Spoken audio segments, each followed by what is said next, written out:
हमारे देश के सबसे पावरफुल इंसान नरेंद्र मोदी, जो आज देश के प्राइम मिनिस्टर हैं, जिसे आज इंडिया में बहुत लोग मानते हैं।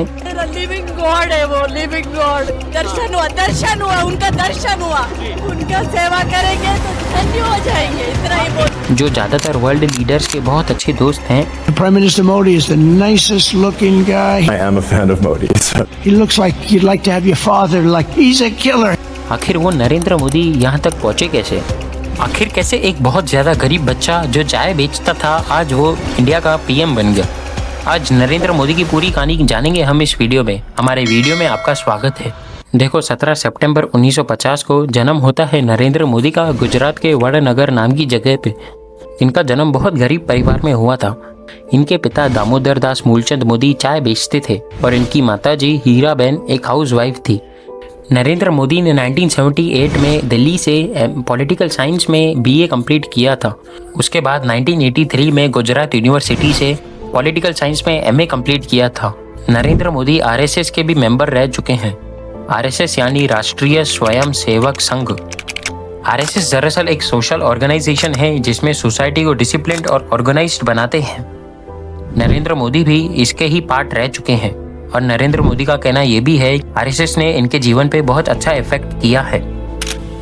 लेकिन मैं आरएसएस से जुड़ा रहा। बचपन से मेरा जो कुछ भी संस्कार हुआ, मेरी डिसिप्लिन आई, मेहनत करने का स्वभाव बना, उसमें आरएसएस का संस्कार का बहुत बड़ा रोल है। दोस्तों, नरेंद्र मोदी का ये भी कहना है कि वो बचपन में बहुत गरीब थे। वो भिक्षा मांगकर खाते थे। अरे हम तो फकीर आदमी हैं, झोला लेके चल पड़ेंगे जी। मैं 35 साल तक भिक्षा मांग करके खाया हूँ। बट आप ही बताओ, जो बचपन में भिक्षा मांगकर खाता होगा, क्या उसके पास ऐसे कपड़े होंगे? देखो, मोदी ने यहाँ पे सूट भी पहन रखा है। और नरेंद्र मोदी ये भी बताते हैं कि बचपन में वो चाय बेचते थे।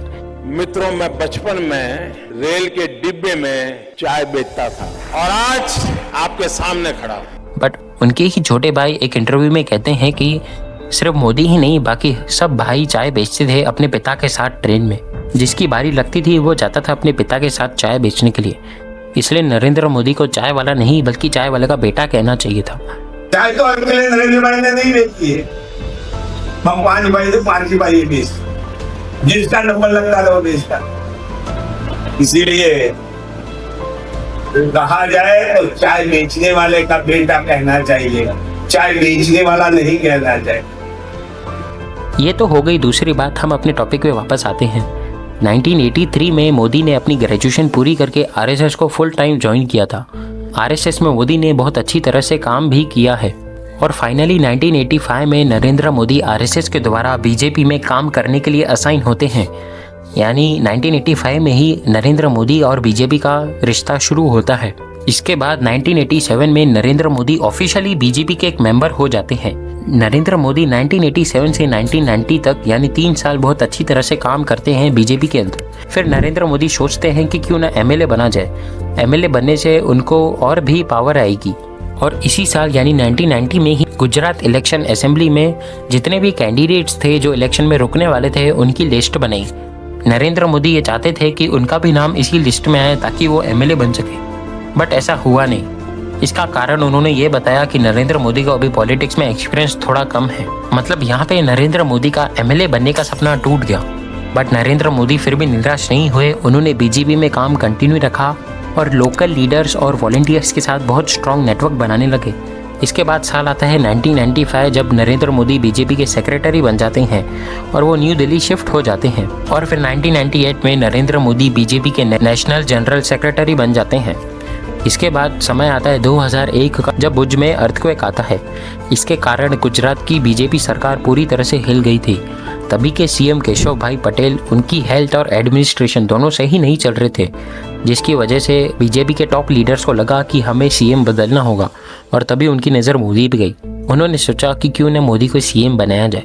बट मोदी को डायरेक्टली सीएम नहीं बनाया गया, उनको पहले डिप्टी सीएम की पोस्ट ऑफर की गई। पर नरेंद्र मोदी ने ये कम्प्लीटली रिजेक्ट कर दिया।